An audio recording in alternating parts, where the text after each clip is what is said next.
Now, we're going to be looking at a case today of damage to the brain and damage to the myocardium after COVID-19 vaccination. But the question is this damage to the brain and heart caused by the vaccine, or is it caused by the natural infection? Well, we actually found out, or the researchers in this study found out, that the damage in the brain and the heart was caused by the vaccine, not the infection, because they only found the spike protein in the brain and in the heart. The spike protein had actually been produced, we believe, by the cells in the brain and the heart. As the RNA circulated around the brain and the heart, these cells produced the spike protein, and that caused the inflammatory reaction that caused the damage. If it had been natural infection, there would have been spike protein and nucleocapsid protein. And actually, the nucleocapsid protein is the most abundant protein produced by the virus, so there would have been loads of it. So we can say definitively that this damage was caused by vaccine, not by the natural infection.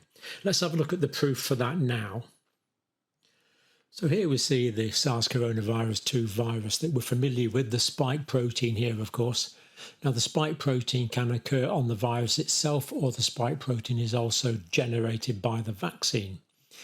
But the nucleocapsid protein is inside. It's associated with the RNA, the actual ribonucleic acid of the virus, and the nucleocapsid protein is only found in the virus. It's never generated by a vaccine. So if you see spike protein on its own, that means it's vaccine. If you see spike protein and nucleocapsid protein, it means it's natural viral infection. That's the difference between the two. Now, in this first slide, we're looking at the frontal part of the brain, and we can see patches of degeneration and inflammation. On this next picture, we can actually see acute brain damage as well. Whenever there's a 1, that's death of a nerve cell, neuronal death. And 2 is microglial infiltration. These are the defense cells in the brain. And 3 are lymphocytes, which are associated with viral infection. And of course, all of these are pathological findings. None of them should be there. Now, going on to the heart, this is a myocarditis that we're seeing here. And we won't look at everything, but the 5s, where there's 5, that's cardiomyocyte. That's the myocardial cells that have degenerated in those areas. And the other numbers represent other pathological findings, things that should simply not be there. Now, this one here is zonal activation of microglial cells. So here we see these microglial defense. These are macrophage type cells in the brain in this affected zone here. And I think we can see the clear border between the two, between the infected zone or the affected zone with the inflammatory response and the clear zone without the inflammatory response. Now, this is in the frontal brain as well. Now, these brown bits here, when you see the brown bits, these brown bits are spike protein. So we see spike protein in the front part of the brain. And we see it there again. This is in a different part of the brain. This is in one of the nuclei of the brain. And the brown is the spike protein, and this is also inflamed. So it's clear that there is spike protein here in the brain. But using exactly the same technique, this is in the frontal lobe of the brain. It's negative for nucleocapsid protein, so there's no brown bits there because there's no nucleocapsid protein present. And it's the same in the heart. The brown bits there, the brown bits there are the spike protein that, of course, shouldn't be there. Was this caused by natural infection? Well, no, because when we look at the heart under this, using the same technique, it's negative immunohistochemical reaction for nucleocapsid protein. This is actually one of the capillaries or small blood vessels in the heart, and we can see the blood vessels in there. But the point is there's no nucleocapsid protein. So we're not seeing nucleocapsid protein. We are seeing spike protein. Indicates that this can only be caused by the vaccine, which generates the spike protein, not the natural infection, which would generate the spike protein and the nucleocapsid protein. Well, I think you'll agree that's pretty convincing that this pathology was caused by the vaccines and not the natural infection. And you can clearly see the pathology yourself. It's on pictures. You can't say, well, it's not there. It simply is. Now, this is from this paper here, carried out in Germany, post-mortem work carried out in Germany. Now, why aren't autopsies being done in the United States? Why aren't they being done in the UK on these unfortunate patients that die in these circumstances? Why is the Germans the only one that seems to be doing this? I think legitimate questions to be asked and answered there. But moving on to the paper itself, let's look at it. So it's a case report, multifocal, so it occurred in many different parts of the brain. Necrotizing means it kills the tissue, so there was dead tissue. Encephalitis, inflammation of the brain, and it affected the myocardium as well. Published in the peer-reviewed Journal of Vaccines. 76-year-old man, history of Parkinson's disease, died 3 weeks after the third COVID vaccination. May 2021 was the Oxford vaccine. July 2021 was the Pfizer vaccine, and December 2021 was the Pfizer vaccine. And it was the family that actually requested this due to the ambiguous circumstances of his death. So quite sobering to think, really, if the family hadn't requested this, it would not have been known, although pathologists in other parts of Germany are conducting post-mortem studies at the moment, again, to differentiate between pathology caused by natural infection and pathology caused by COVID vaccination. Now, at the post-mortem, the Parkinson's disease was confirmed. It's quite easy to tell that for pathologists looking at the brain. And there were signs of aspiration pneumonia and systemic arteriosclerosis. Now, this is hardening of the arteries. That had probably developed over a long time. But the aspiration pneumonia is where you develop pneumonia after inhaling things like saliva or vomit. So it looks like what happened here was the vaccine caused the brain damage caused the fitting caused the patient to go unconscious and breathe in some of his vomit, and that was the cause of death according to the clinical reports. And whenever you get damage to the brain, you can get fitting. It's a well-recognised complication of fitting.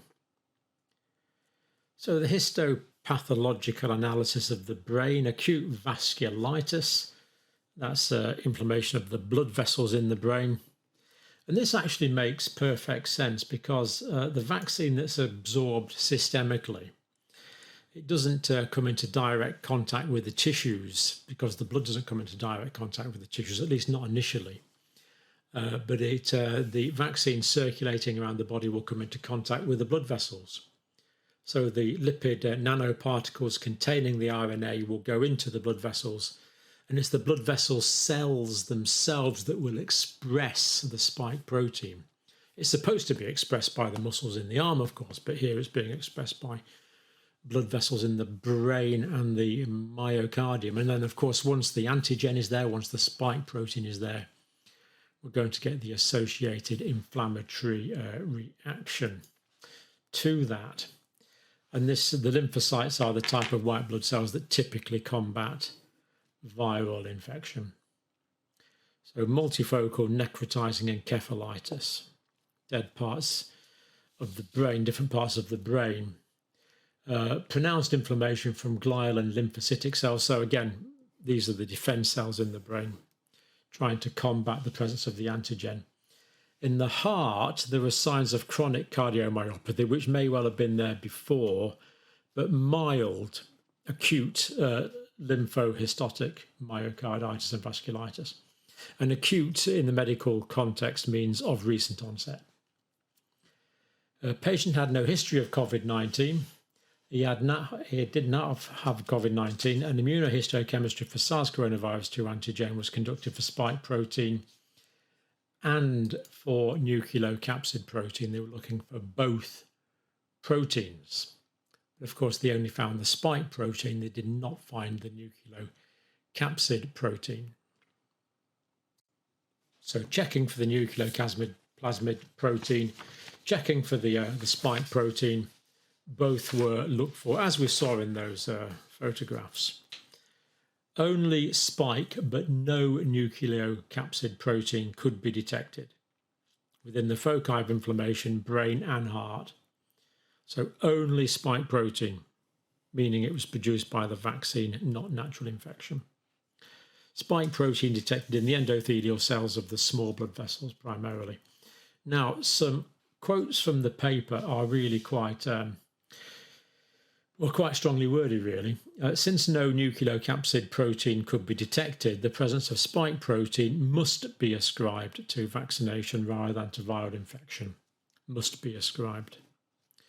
The findings corroborate previous reports of encephalitis and myocarditis caused by gene-based COVID-19 vaccines.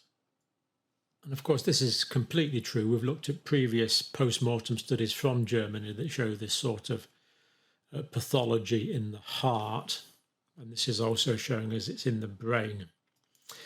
Another quote here from the paper: a causal connection of these findings to the preceding COVID-19 vaccination was established by immunohistochemical demonstration of SARS coronavirus 2 protein. So a causal connection of these findings was established. They're being quite definitive here. Now, for scientists to talk in such absolute terms is unusual, so they only do this when they're really pretty sure. The methodology introduced by this study should be useful for distinguishing between causation by COVID vaccine and infection in ambiguous cases. Of course, that's not being done pretty well and not being done anywhere I know of. Clinicians should take note of such case reports for the sake of early detection and management of such adverse events among their patients. Again, simply not being done. A thorough post-mortem examination of death in connection with COVID-19 vaccines should be considered in ambiguous circumstances, including the histology. Then we would know. At the moment, we don't know because the examinations are simply not being carried out. Clinical history of this patient. So, as we said, the first vaccine was the Oxford AstraZeneca vaccine, May 2021. Did experience profound cardiovascular side effects after that, so that could well have been the heart problem there. The brain problem seems to have developed after the second Pfizer vaccine. Family noticed obvious behavioural and psychological changes, didn't want to be touched, anxiety, lethargy, social withdrawal, even didn't want the family around. And of course, brain injury can give rise to very many different clinical manifestations depending on the part of the brain that is involved in a particular case. Also, the Parkinson's disease got noticeably worse. Second week after the third vaccine, suddenly collapsed 2 weeks again, 2 weeks later, died shortly thereafter. Clinical diagnosis with death due to aspiration pneumonia. But as we find from the post-mortem, that aspiration pneumonia was probably caused by fitting. He'd bitten his tongue quite badly. So the brain damage caused the fitting, and it was the fitting and the unconsciousness that caused the aspiration and pneumonia. So I'm afraid that's definitive evidence of spike protein presence in the heart and in the brain.